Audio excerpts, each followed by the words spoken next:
Hi there. Um, what day is it? Monday. Happy Monday.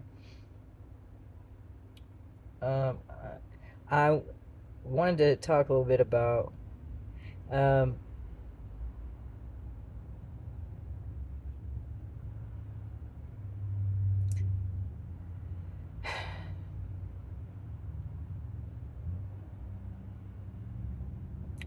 I'm gonna add further to a prior video I posted about connection and sobriety. And talk about like what is a a rough, not a rough. It's uh like a frustrating sort of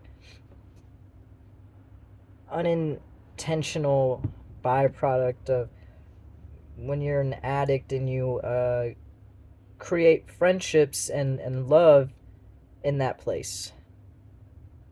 Uh, so when you do that and you have relationships and friendships, but drugs are involved, what happens unintentionally and sort of unbeknownst to us until we start to get sober is that then when you move forward and you try to have relationships in a sober way, in a healthy way, is when you start that experience out, it can trigger wanting to use because let's face it, if you've been using you, it's usually not just like a few month thing or even like a year thing. Like it's quite a while thing, and and so what that says to like you in a way is like the deepest way I know how to connect is with drugs. So for me, it's like in relationships, I remember, let's see here, it'd be one.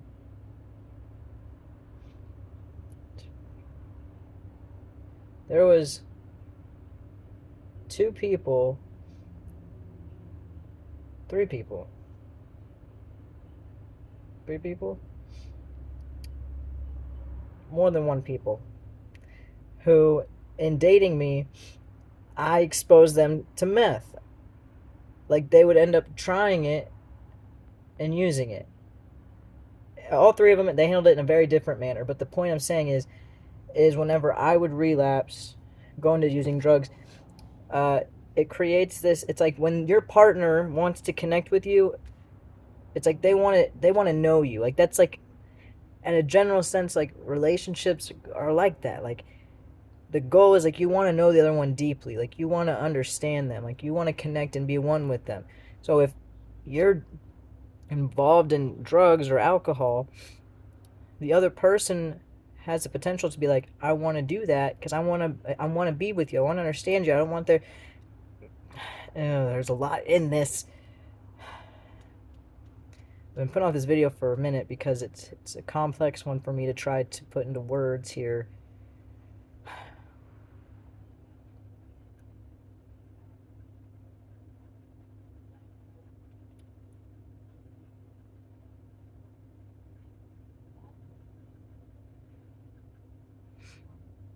Let's be honest. Okay, this is in response to um, a comment about someone saying that somebody used their attraction for them and almost got them to use again, and that they were still trying to understand that. So this is in response to that. Let me just make this easy. This isn't 100% in response to that. What I would say is happening in that is that person and even you at a level that you're trying to become conscious of, what your template and your programming is saying is like it, so let's just break this down. Their template, their program is saying like, I see you're attracted to me, and if they're attracted to you, some part of them is going, the only way that I know how to connect with you in a deep and meaningful manner is via drugs or substance. I don't know how to offer myself any other way.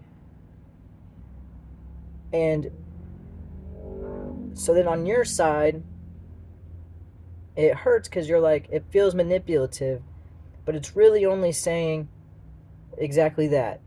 That there's a part of you that at one point, it's all about things come back around for us, and if we've grown, then we're going to handle each situation differently. So in the past, you may have 100% been like, you would have caved in possibly. I know I have before. You cave in because some part of you's going, I do want to connect deeply. And I somehow only learned it through drugs and substance. So if I want to share myself, that means I have to also hurt myself at the same time. But in that, it feels good because I'm connecting with another, even if it's in bad and unhealthy ways. I use bad loosely. It's not bad nor good. It just is. Um, that's what I did with my ex. That's why our relationship turned out into the chaos it was for 3 years. I was like, because both of us are going, this is like we have a lot of love for each other, but we're going, we only know how to connect deeply and via substance. And so when we don't have the understanding of how to have a normal, healthy relationship that feels deep and meaningful, it's like the drugs cover it. That is the depth. It's like, here, I'm going to show you all my glory that's not so glorious, and that feels meaningful, and it is. It's like you're with someone in the shit, and you're with someone in the wounds, and they're there with you, and you're there with them, and you're loving them, and they're loving you, even though you're treating each other kind of bad, and you're treating yourselves bad, but it's like that's the only way you know how to offer that love. So then when you start to change your life, those people come back around because God, source, the universe, your own self is going, have we grown at all? Can we recognize and feel our own system, our own energy, and say, this doesn't feel good, I don't want to do this, and honor that? Or do we cave into it because we just want to connect with someone? And if you have an addiction and then someone else wants to be with you in that, it's like you're getting that presence that you couldn't get from like your family, from work, from like, it's like, whenever I use drugs, it's like I separate from my family quite a bit because it was hard to show up, because I knew if they knew that I was using, they would shame me, they would be upset with me, they wouldn't understand, it would hurt them. But it wasn't about them, it was about me, right? And so when you can get a relationship that's based in that, you get to have the transparency, the vulnerability. So it's so it makes it hard then when you start to heal a little bit and get a little bit sober and get a little bit cleaner and get a little bit more clear on yourself and the truth. Those things come back around, and it has potential to trigger you because you're some part of you. The thing is here, if it triggers you, if it bothers you, if it gets you worked up a little bit, that says what's happening there is something in you. There's a fight going on. Part of you is going, I deserve more, I want to do better. But another part of you is going, I only know how to connect in that way. So if I don't connect in that way, will I ever truly be loved? Because that's, I hope this makes sense, because that's what I've known as love. So it's not necessarily, and I'm always going to be coming back to like the place of compassion, which means to do the benefit of the doubt, and seeing beneath the wound and beneath the pain, what I'm going to say the truth is, even if this person wouldn't say that's the truth, maybe they're like, no, I just wanted to see if you would relapse with me. I wanted to tear you down. The truth still is that they've only learned how to love from that level. But their soul, the deeper aspect beyond this ego, beyond this body, it's like the truth of them is, I don't know how to connect deeper into myself to not connect in this way. And it hurts, and it's sad, and it can be painful because it feels like we're just being played with. Like, oh, I want love, but then when I find somebody I'm attracted to or that I'm interested in, it's like they only want to do this thing that I've turned my back on. But what it's saying is, if that's come back into reality, there's a part of you that's still not healed. There's a part of you that's going, I still maybe want to do that. Unless you're able to say, no, I'm good.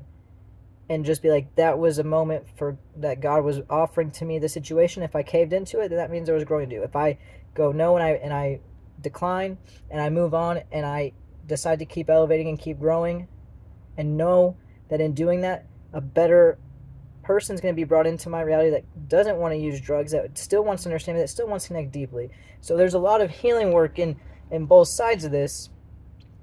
But at the end of the day, it comes back to, why did that happen at all? Well, for so long, that's how you knew how to connect. And if that person's still there, then that's the only way that they know how to connect. So it's like they're going, I'm attracted to you too, but I only know this. And so it's up to you to be able to go, then this is unfortunate and this is sad. And I have compassion for you because I know why I was in that place, but I'm not in that place anymore. So I'm going to let this go and move on to a different place, different space, different, whatever. And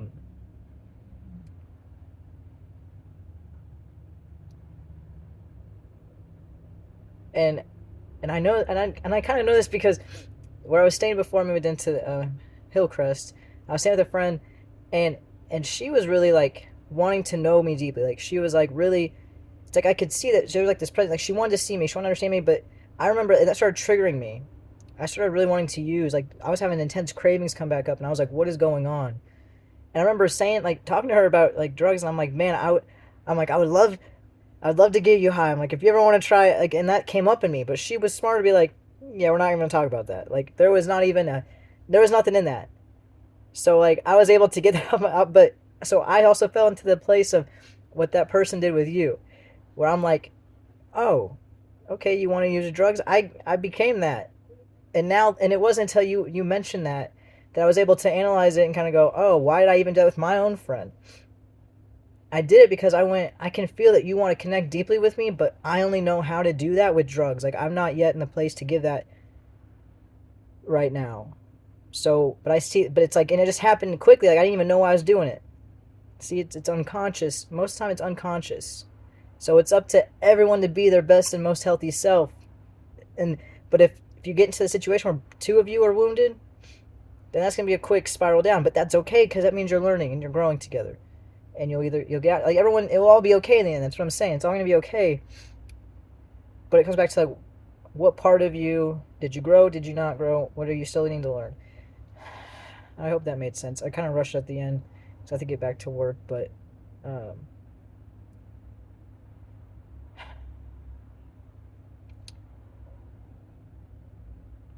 hope all is well, and it will get better. The best thing you can do is just, for me, what I did is I used the personal development school. She's on YouTube. I went to her website. I took her attachment quiz. I call it a questionnaire because it doesn't feel like a quiz me. Like, and I used that to heal myself.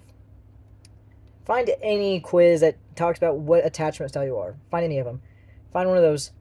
And I liked hers because she used to have one where it showed you the percentage of each that you were. And I tried finding it again the other day, and I think she changed it, so it just tells you overall. But it used to tell you the percentage of each attachment style that you were, and so I used that to make myself secure. So like now I'm securely attached, but when I started this like 4 years ago, I was like 90% avoidant. And so the best thing I would say to do is, like, you do the healing work and know and trust in full faith that when you become secure, you can't attract in anything but secure. And that if you do, you're going to be secure enough to be like, that's not for me. Does that make sense? I'm going to move on now.